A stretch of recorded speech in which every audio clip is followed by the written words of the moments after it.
Hey everyone, welcome back. In today's video, I'm going to show you how you can simply download and install HWMonitor in your computer in a very simple way.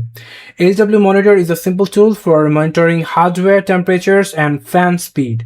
How you can simply download it, open any of your favorite browser, then simply come over into the search option and simply search for HWMonitor.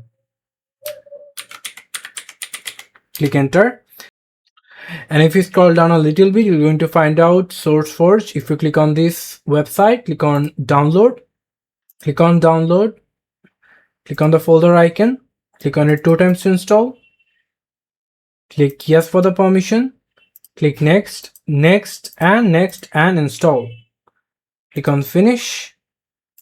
And now as you can see right now that the HWMonitor is rightly opened.